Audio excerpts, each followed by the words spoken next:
Today on Unpacked. Because before I knew it, it was on my legs, and then it was on my arm, and then it started appearing in my face. I look at you and I envy how beautiful your skin is. It took me to look at myself and celebrate myself first for you to be able to perceive me that way.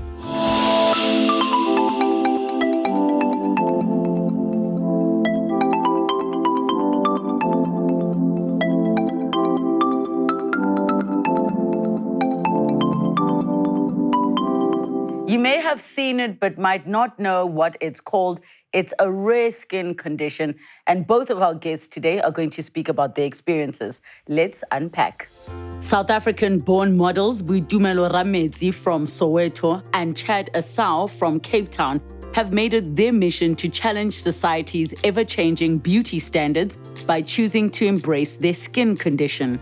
Growing up, they both had difficulties accepting how rapidly their appearance was changing, as they were not born with this condition. Through their often challenging life journeys, they have grown to accept themselves and transition from being self-conscious to being self-confident. They're now using their platforms to raise awareness around this rare skin condition and are advocating for change and inclusion within mainstream media. These are their stories. Let's unpack. Welcome to Studio Boitumelo. Thank you so much for talking to us. Thank you for having me. So, how would you describe the skin condition that you have? Sure, it's definitely something very different. The experience in itself, what I'd describe it as is how my experience was when going to the doctor, which was a public hospital, Baragwanath. And I wasn't paid much attention to, I wasn't being taken seriously. And when I came to address that matter with one of the nurses there, and I said, why am I not being taken seriously? This person just showed up. And she was just like, are you in pain? Are you hurting?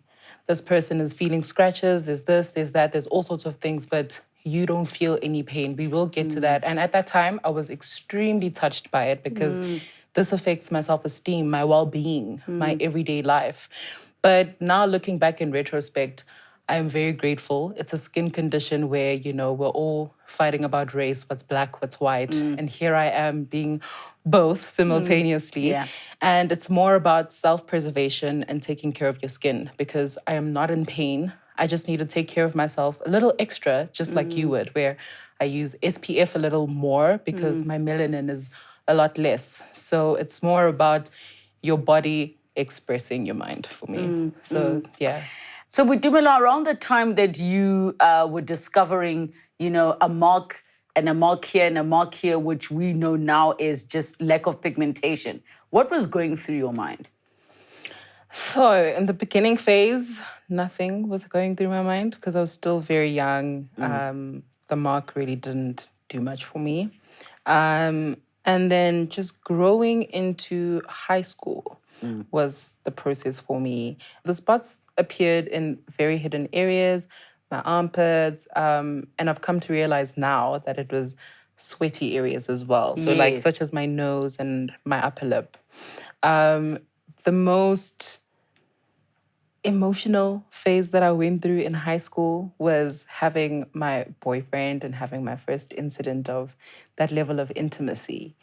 And that As in him seeing the spots on your body. Yes, not even on my body, but in these hidden areas that I mentioned. Yes. And that growth led me to having to pass that phase where, okay, how do I articulate this? Like, what am I going to... Because I've never really had to explain it to anyone because it's never been apparent. Yes.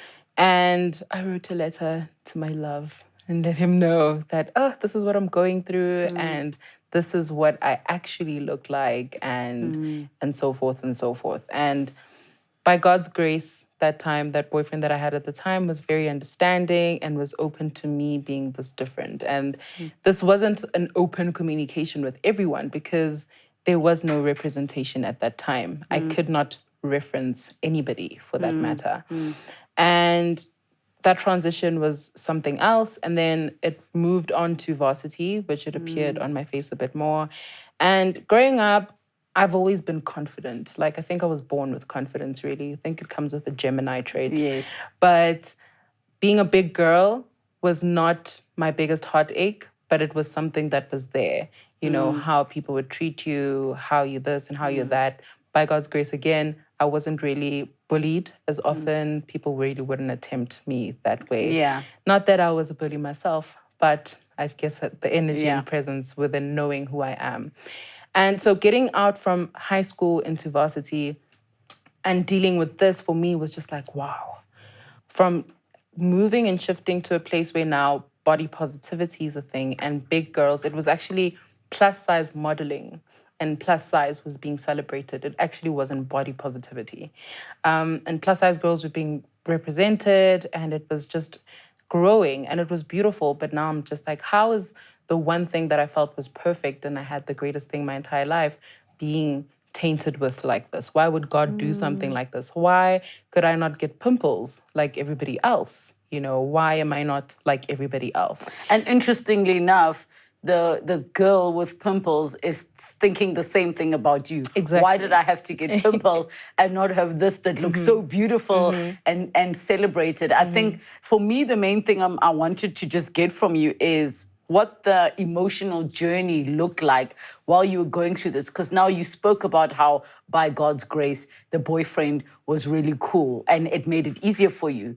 But that first moment where it appears on your face and somebody tells you something you already know about yourself, what is that moment like? Sure. So the moments of being questioned as to what is happening with me, that was quite a traumatic experience in the sense that it was a build-up. It wasn't just a direct attack. Like how my scalp is much brighter than the rest of my face. Yes. So it, like I said, it's in hidden areas where it appears. It's not always just so apparent. So if I braid my hair, I'd have questions about why does your scalp look like this? I don't know. I'm still trying to figure out why I look like this as well, you know, but those are questions that you just like brush off and move right along with.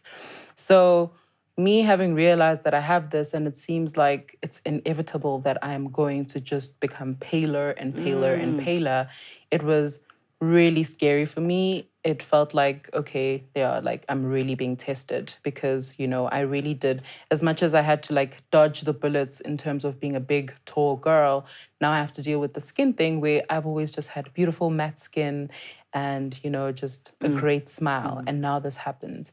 And that transition was scary. I didn't see myself being celebrated the way I am right now, but all I really wanted was for myself to be happy in my own body. That's all it was, because I really felt caged in the identity and the buildup of makeup being a trend and looking a certain way. But at the end of the day, I don't look like that. And that's how my brand evolved as well, where it was being glamorous and looking beautiful really isn't about makeup making you look beautiful, but makeup enhances your beauty. Yeah. It's about, you know, accentuating your cheekbones and highlighting those areas that, you know, you feel most proud about. And I think you mentioned, you know, you speaking about makeup is making me think about the fact that, you know, there's certain cover-ups that I have on my face that you don't have in your face, because right now you are celebrating and celebrating your skin that you are in.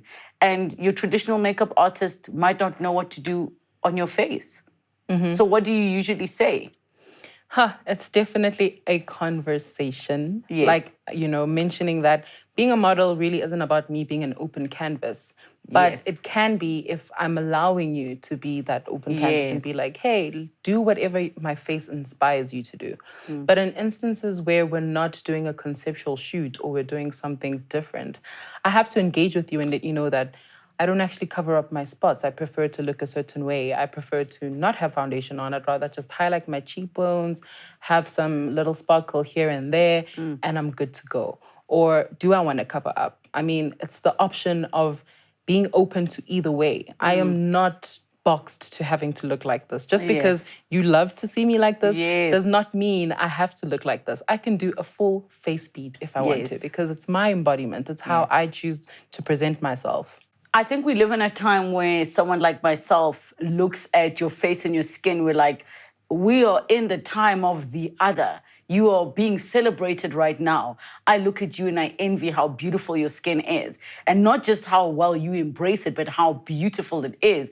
Because now we know more, we know better, but our minds are more open to what beauty is. Do you feel like this is your time? Definitely, I would agree to that. But there's definitely like a very thin line to that as well, in the sense that it took me to look at myself and celebrate myself first for you to be able to perceive me in that way. I always say the energy that you receive is what your energy summons from me. Yeah. So it's me celebrating myself and the energy that you exude and seeing this beauty and be like, wow, you look so amazing. Yeah. I don't have to always receive it in such a way and be like, oh my gosh, thank you, really, Yes. because I already know that. I do know that. I work so hard to spend time with myself, look at myself, realize myself, because my body is ever evolving. I am not certain as to how it is that I'm going to look in the next 10 years even, Yeah. because this was a 10-year experience. And it's just ever evolving. And I'm meeting people that have vitiligo, and it's taken 6 months for them to look just like I do. Whereas, for me, it was in the space of 10 years. And it's all just based on personal experience and how you perceive yourself. And it still goes back to every other single human being in this world, where you don't have to have vitiligo, but you're beautiful, you're unique. You're not like everybody else. Yeah. But when you're not okay, I will still be able to tell that you're not okay. You won't look as radiant and beautiful because you're not having the time to have that personal work, that inner work, So Do you think society is unfair in, based on what you mentioned that, no, society only celebrated me when I started celebrating myself. So it almost could feel like it's a current trend. I definitely don't think it's unfair. I've gotten the question before, whereas like, do you think that brands are doing enough, for body representation, for you to be seen, and so forth, as well as people just putting themselves out there? And I think it's not unfair. What's unfair is people expecting to be seen, but they're not putting themselves out there. It's really important for you as a human being to speak up for yourself and who you are and what you're about. And that involves a lot of self-realization first. It requires you to spend time with yourself first for you to be able to set the precedent between you and everyone else around you. So what's fair is you also doing the work, and then the people will meet you halfway. What are you saying that based off of? Do you feel like they are individuals expecting the world to show up for them and they're not doing their part? Yeah, because I mean, you can try put the blame out there and say, why are there not more people that are like me? But the people like you are also experiencing the exact same feeling that you are. They're afraid to come out. They're afraid to show themselves. So it's important for brands, for instance, I have to say, like Dove, representing specific different types of people, where people also get to take a selfie of themselves, put themselves out there, even have shoots, and then have brands push that out there and show that there's different types of people out there. But then the brand in itself or people didn't go looking out for like, hey, everyone, tell me what's different about you, what stands out about you. It really isn't that. It's really you living your truth, putting it out there, and seeing yourself as someone who can speak for the masses, even though they can't speak for themselves at that time. If you've gathered up the courage to be that person and speak up and say, this is the type of person I am, I'd like to be catered for this way. Yes. Because yes, now we know that people have vitiligo, but then how do people with vitiligo take care of themselves? What should they and shouldn't they be doing? Yeah. How do brands start working and creating products that help serve the people with that type of skin condition? What is the one thing about vitiligo that you think people really have no idea about, but you know because you have it? The greatest thing is just taking care of your skin and avoiding the sun, like just being nourished, like hydrating yourself, drinking a lot of water. And more so, the biggest thing for me would be how to overcome it. The advice that people with vitiligo get when they go to the doctor is to put makeup on to help you deal with the self-esteem issues that you have, because you don't want to be seen in a light that you also haven't seen yourself in.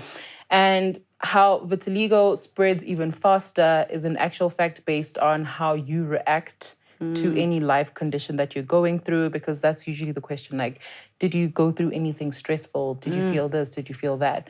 So it really is an embodiment of the idea that your body speaks your mind. So it's a matter of you being happy in the present moment, self-preservation, taking care of yourself, putting that SPF on. You don't have vitiligo, but it really is important that you have some SPF for your skin. Protect it, nourish it, preserve yourself so you don't look 70 when you are 70. Yeah, little things like that. And I think that's well put because it doesn't just apply to yourself. I think the main thing I was looking to share is there may be certain challenges that you face that we don't know about. But at the same time, you mentioned the fact that you don't feel pain, but that doesn't lessen your frustration. Exactly. It doesn't lessen you feeling like at the hospital. This is an emergency. It's my emergency. Exactly. Being derived from a certain experience that you're already having. It could be a personal experience. It's not that everybody knows that this is what I went through or my mother just died or anything happened. So you're going through a pain that you're carrying. Yeah. But your body systematically does what it thinks is best to do. And it's actually just killing the bodies and the cells that give you the pigment. So while that's happening, you're stressing even more about your appearance and how you look to other people. And feeling that way has it happen even faster. It just kills the cells even faster because it's an autoimmune disease. So it just kills the cells. We are not alone with Boitumelo in studio. We also have joining us via video con Chad. Chad, thank you so much for chatting to us. Hi, Rebo. Thank you so much for having me.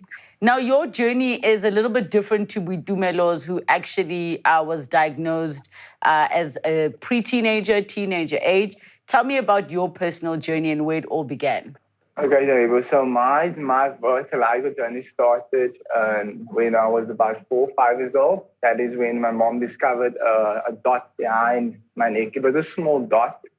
So she wasn't really concerned because it was just like a tiny dot. And over time, the dot started spreading, but it was really spreading at a rapid pace because before I knew it, it was on my legs and then it was on my arm and then it started appearing in my face. And I was so young, I had no idea what was going on at that stage. So did your mom have any idea what it was? No, my mom had no idea. I actually, for how many years, had no idea what it's called. And like the people I live around used to call it butt liver, white liver. Oh, wow. And I always thought, okay, there's something wrong with my liver. And then when I got my first phone, I remember it was a Nokia. I think it was the Music Express, that little red phone. I remember Googling on brown skin, white patches, and then that's where vitiligo popped up. And that was the only time that I realized, oh, it's vitiligo and it's not vitiligo. So it was a misinformation. And at this age, how old were you at that time? And I was a teenager. It was either grade 7 or grade 8. It was in high school years. It was grade 8. Because I remember we still had the flip phones in 2010. Do you actually recall how you felt about your skin and your body at that time? When I was a teenager or a young boy? As you were growing up to see what was happening to your body and to become aware as to what's happening. Yes, I remember there's a lot of scenes where I remember that I was crying because of the bullying that took place. And there was a scene that I would never forget. It's one day I ran away from school. And I told my mom that I do not want to go back to school because I was being called ugly names. And it affected me like in ways like internally. And there was no acceptance for me as a person. I didn't feel like a person because I was called names like cow and Dalmatian. That's the name of animals. And that really, it did not feel, and it didn't feel okay. And I mean, I'm sure when you reach the point of discovering the name, did that put you in a position of feeling empowered and feeling better, or did you feel worse?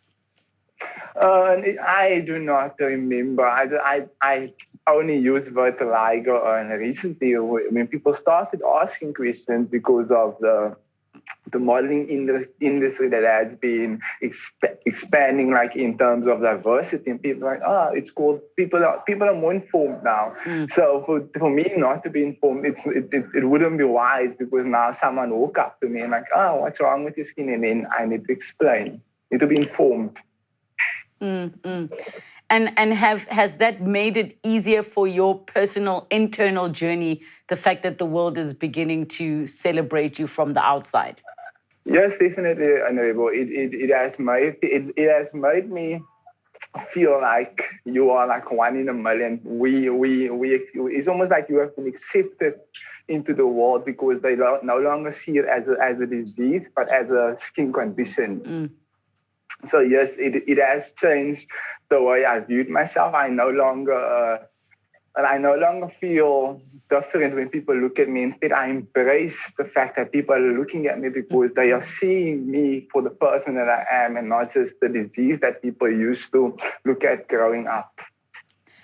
When you say seeing it as a disease and not a condition, in your mind, what is the difference in terms of how people treat you? For me, firstly, a disease is something that you cannot, that you can't live with. And a condition it's a condition. It's something that comes with, something that you can live with. And for people, if you look at something like from a disease perspective, you see that there is something wrong with it. But once you take a look at it from a perspective where you see it's a condition, it's something that society and the individual that has vitiligo can live with, then you understand that there's a condition and then there's a disease. And nobody wants to be known nobody wants to be called out by disease. I would rather say that it's a condition, because I can live with it. And if I can live with it, so can you.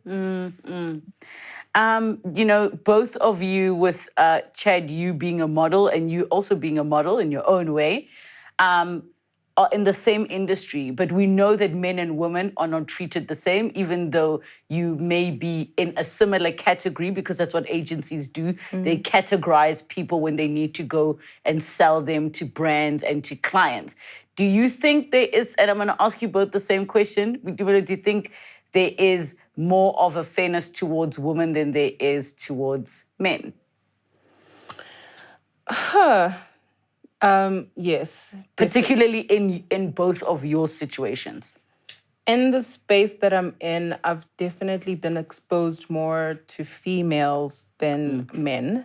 I wouldn't say that maybe there's a better treatment in terms of like how things work out, but I've placed myself in a place where I've discovered who I am, what I'm about, the message that I'm trying to portray. I don't just deliver myself as a model that is an empty canvas and it's like, okay, let's see what you're going to be doing now. But it's more so of me speaking up for myself. So I've had instances where even brands want to have me look a certain way with makeup. And it's like, this is the set, this is the makeup artist, their say goes, and this is the brief. And it's like, but that's not how I want to have myself delivered. That's not how I see myself. And it's very bizarre in the space and the industry that we're in right now. It's currently still shifting out of that way. We're realizing that influential people actually have something to say. You know, I stand for something. I'm not just here as a model, but there's a lot of things that my brand stands for. So it's a matter of you having to speak up. We're still in the space of shifting that dimension of just seeing a model as an empty canvas who's just here to dress up for your brand, but knowing that they're comfortable and happy and collaborating. So yeah, it's still in the phase of growth.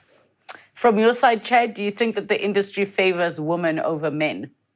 Yeah, definitely. But I really do understand, because Winnie Harlow was the first vitiligo model that we all know. So when they see me, Winnie Harlow, so there's a connection. When they see a person with vitiligo for the first time and they only know Winnie Harlow, they're all like in their minds, Winnie Harlow, it's a female. So there is a pointing in the direction of the female. But I am okay with it. I believe that in feminism, and I have no problem. I really do understand because of Winnie. I also look up to Winnie. Was Winnie your first so-called idol? She was definitely the first idea of representation of a person who looks like me in a very positive light. I have to add that part because even though like there's instances where even shows and any modeling spaces want to include and look inclusive, they have a narrative that they want to portray and show that this is what's happening. But it's more so, what are we doing about it? How are we carrying that energy and embodiment? So she was definitely my first point of reference, and it was very beautiful for me to see that. What needs to be done for society to be at a place that you feel is where we're no longer having conversations like this? Well, we're at the beginning phase of it all where everyone's realized that we are here, Yes. So it's like, hey, hey, hey, and it's beautiful that we're being embraced. More representation definitely needs to be done. For instance, Sibahle Collection, they're a brand that is about body positivity and body representation. And they have dolls that represent different types of ethnicity, with vitiligo, albinism, dark-skinned, being biracial as well, and for that in itself, for me, receiving that gift as a doll, as a grown woman as I am, it was such a magical experience to see how I am portrayed as beautiful and I'm being celebrated. And even with children, seeing it from a younger age as opposed to only being exposed to it at an older age, where people such as Chad, had to go through the most brutal years of our lives because that's where we're most honest, and it really touches my heart to hear what he has to say about his experiences and how he had to go through the bullying. And it really awakens that fire in me to continue living my highest truth for other children that are experiencing that in their primary year phases and being in high school and having to deal with people talk about them like they're entirely different.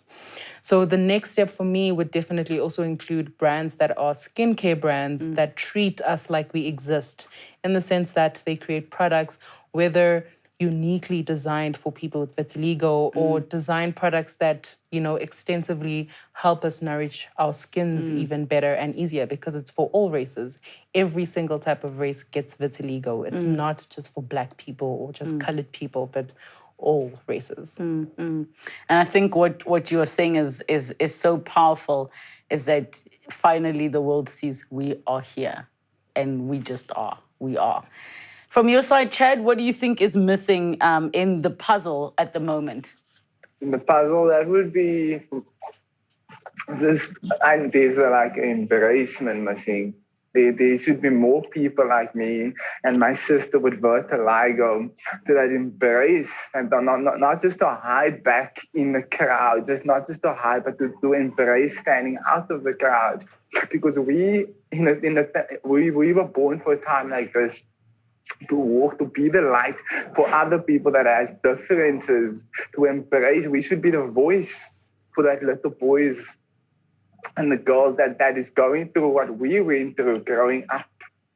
So we are called for a time like this. This is to shine our lights, to embrace our differences, so that others can step out and embrace these differences as well. We can be their voice. That is just to be a voice for those who can't speak. That is who we get to be at this point in time. And I look forward to more models and people with different skin types and body shapes to just embrace who they are. And it makes me excited. It really makes me excited for the future. To know that people are starting to embrace, like my sister, my sister in Vitiligo just told me that and that I get excited, guys, and when I get excited, I lose the word. No, it's okay, So and I can get that, and that's why I say, is it your time? And for even just for this type of connection to be able to happen, there is something the two of you share that I will never be able to relate to. Even though we are all human, we are all one, there is an experience that I never had to deal with. There's a certain skin privilege, if I would call it that, that I've had to live with that you've had to deal with things that I never have to face in my life. So I think the way you're articulating yourself, Chad, makes complete and utter sense. But thank you so much, Chad, for joining in on this conversation. And to you, Boitumelo, I look forward to just the world changing and evolving in ways that we don't have to talk about this the way that we do. But right now, as you said, we're at the beginning stages. There's still stigmatization, there's still discrimination, there's still not being seen. And we're asking for the world to see everybody. So thank you so much for stepping forward and choosing to be seen. Thank you so much, Chad. Thank you, Ebo. Thank you so much, Boitumelo. I really appreciate you being here with us. Thank you for having me. It was an incredible experience. Hashtag Unpacked with Relebogile. It isn't just about vitiligo. I think we're just in that era where everybody who looks different is getting a moment to shine. If you consider yourself as somebody who looks different, you don't fit into societal norms, I hope you consider yourself somebody who is willing to stand up and be seen for everybody around you so that the world can also get an opportunity to see you and acknowledge you. And please know, right here on Unpacked, we see you, we acknowledge you. Thank you for tuning in. Have a good night. Next time on Unpacked. Now, you actually had your eyesight for a period of your life. Doctors would tell you that, very soon or later, you're going to lose it all. The fact that they could see, it did not give them any advantage over me. You overanalyze things because of the way of what you see.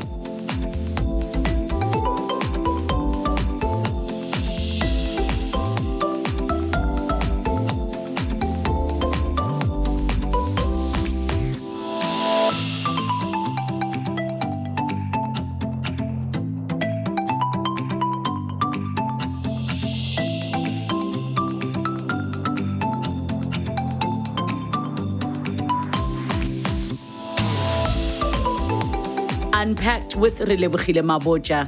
New episodes weekdays at 5:30 p.m. on my YouTube channel. Don't forget to subscribe.